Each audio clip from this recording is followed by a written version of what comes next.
Hello again, 'tis I, Nick Hennigan, writer and producer of the London Literary Pub Crawl. I've started doing these videos mainly for people who are coming to London for the first time. And I said if there's anything you'd like me to talk about, or any questions you've got about coming to London, get in touch. Well, someone did. It was Libby, my niece. I think she's my niece. Can you have niece-in-laws? Anyway, she's a niece. And she got in touch with me and she said, I really like the video you did about 5 things that you should know about London. So now, could you please do 5 things you should know about Birmingham? Birmingham is in the English Midlands, Britain's second city. But more importantly, I do whatever my nieces tell me to do. Tammy, my niece, she always wanted to be in a film, so she's got the last shot of a short film I made called Boy Girl Boy Bike. I did it a few years ago on video. In fact, I might try and put a link below if you want to see it. It lasts about 12 minutes, and we got funding from ITV television. There was a scheme called First Cuts, with 3 children. So Tammy's in the film. Melissa, my niece Melissa, she made me promise I'd always wear a helmet on my bike. She was about 7 at the time, and she probably doesn't remember, but I always wear a helmet on my bike, Melissa. Maisie, another niece-in-law, Annie May, she wanted to do designs for the London Literary Pub Crawl for her St Martin's art entrance exam, I think. And a jolly good job she did of them too.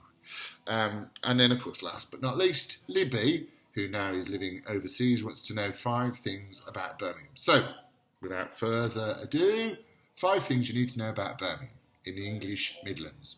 1. I'm keeping track this time.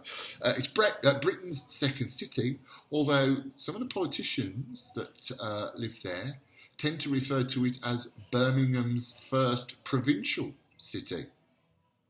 It's slap bang in the middle of England, and there's sometimes a bit of a debate with Manchester. Manchester think they should be the second city, and they do have a point because the art scene, particularly in Manchester, is very developed. But Manchester's kind of the capital of the north, I think it's fair to say, the north of England, whereas Birmingham's about 120 miles from London, so it's still fairly close by. It's about 25 miles north of Stratford-upon-Avon as well, if you want your geography. So, Britain's second city. Birmingham, put a 2, which I'm keeping count. 2, Birmingham was the Silicon Valley of the 1800s. Stroke 19th century, 18th century. Yes, when the folks in Silicon Valley were running around in G-strings and swinging from the trees in the swamps. Actually, Silicon Valley would be like desert, wouldn't it? Anyway, it doesn't matter. While Silicon Valley was hardly heard of, in fact, I don't think anyone was there apart from the native people, Birmingham was rocking the world. Whoa, yes, let me tell you, the very first factories in the world, Birmingham. The very first electric light bulb, Birmingham. It drove the Industrial Revolution. There would be no Industrial Revolution. There'd be no factories were it not for Birmingham.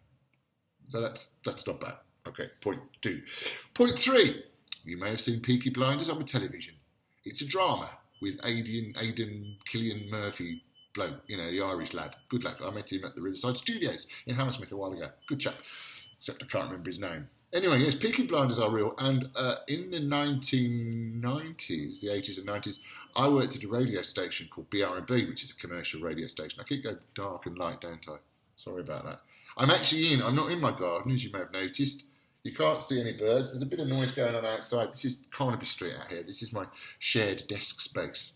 Fortunately, I'm showing it just on my own today so I can talk to you. So there's other theatrical things happening over my shoulders. Peaky Blinders is real. And the radio station I worked at was in Aston, which is a suburb of Birmingham, just north of the city centre. And there was a pub called The Avenue. And we used to go into the Avenue occasionally. Yes, I went into a pub. Oh, there's a shock. And it was run by a bloke called Wally. Don't go dark, I like. And Wally used to talk about Peaky Blinders as a matter of course. Because I was quite confused what it was all about. Peaky Blinders was so called, you may know this, because they were in Aston. Oh, that's my phone, sorry. They were in Aston in Birmingham. They're a gang, basically. They're thugs. Let's have no drama about it. They were not nice people. And they used to wear flat caps like everyone did in those days, eh? You know, flat cap. But what they do is they stitch, or at least attach razor blades. You know, like men's razor blades. No, I don't use them very often. Razor blades into the peak. And if you had a fight or a disagreement, they'd whack you across the eyes. And that was the idea. Yet the peak would blind you. The Peaky Blinders. So, there you go. They are real. Although most of Peaky Blinders seems to be filmed in Manchester. See point 1 about Britain's second city. If you come to the Midlands, by the way, check out the Black Country Living Museum.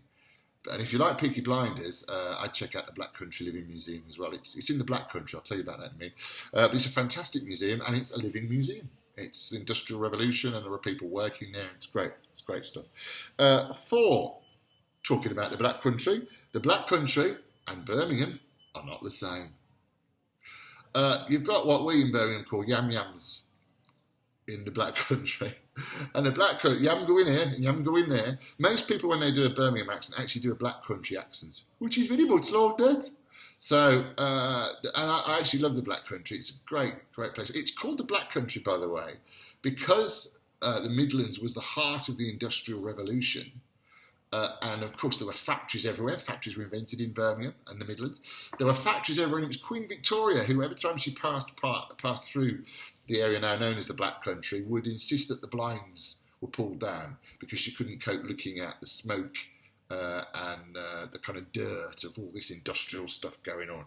That's why it's known as the Black Country. It was because of the soot, the layer of soot that lay over everything. That's long gone now, of course, and it's a very lovely part of the world with a great heritage. And you've got places like Dudley Zoo and Netherton. You may remember the Lenny Henry show a few years ago, which was all Crucial FM in Brixton, set in Brixton, and it wasn't. It was all filmed in Dudley, because, of course, Lenny is from Dudley. So the Black Country is very different. And then you've got its kind of shadowland like West Bromwich. Now, as a kid, I supported West Bromwich Albion along with Birmingham City Football Club. Never the Villa, because they were they were north of Corporation Street. You'll know what I'm talking about if you're a Brummo.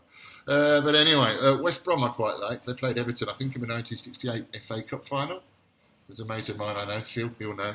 And I quite like West Brom, and that's sort of in between almost. They're the betweenies. And then Wolverhampton, of course, is proper Black Country. And Wolverhampton, of course, is a city in its own right now, and they don't associate at all with Birmingham. And then finally, the 5th thing you should know about Birmingham, it was the city of 1,000 trades. But what Birmingham's really quite good at, and also quite bad at, is reinventing itself. Because it reinvents itself with gusto and passion and verve. And so in the 1960s, they got rid of all those horrible Victorian buildings and built nice, great 1960s buildings with lots of room for cars and not much room for people, because that's the way they were, you know. In fact, the very last back houses, which we Brummies considered to be slums, Birmingham was so keen to knock them all down, the National Trust moved in. And the last few back houses are now National Trust properties, and you can go and stay there if you like. You can pay to stay in a slum. No, it's not a slum now. It's a very interesting sociological experiment. But Birmingham's also great. It's overlooked quite often, and I think that's because if you're in the UK and you pass by Birmingham, you can only really go through the industrial area. I mean, I remember a few years ago I was selling a printing press. Don't ask. And these blokes came up from London, and they were amazed by how green Birmingham is. It's almost as green, I would say, as London. London's got lots of great big parks. So too has Birmingham. You've got Cannon Hill Park. The whole kind of ethos of Birmingham was for the people.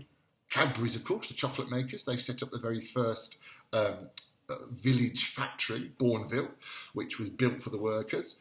They also made sure that there were lovely facilities for them. No pubs, by the way, no, because they were Quakers. But that's all right. Bourneville, in fact, as a young police cadet in my youth, we used to use Birmingham City Police Cadets, and in West Midlands Police Cadets used to use the Bourneville Chocolate Factory swimming pool. And so the other thing to remember about Birmingham, it's got some fantastic big cultural institutions. It's got the City of Birmingham Symphony Orchestra, one of the finest orchestras in the world, I think. No one would disagree with that. There's the Birmingham Hippodrome. It's got the biggest stage house outside Europe. and tends to have all the big musicals, and then things like the Birmingham Royal Ballet and the Birmingham Dance Centre, and also if you like a tipple, it's got a great nightlife. My brother still lives in Birmingham and often is out partying till 6 in the morning, and it don't cost a fortune like it do in London. The only slight drawback is you haven't got the public transport. If you're out all night, it's a taxi. But then on the other side, the taxis aren't as expensive. But I digress. So there we are. It's for Libby, who's living overseas at the moment. So you'll know now, Libby. You'll know 5 good things you can talk to your friends about Birmingham. Oh, and of course, don't forget, we also invented the term heavy metal. And Ozzy Osbourne, he rocks. Ta.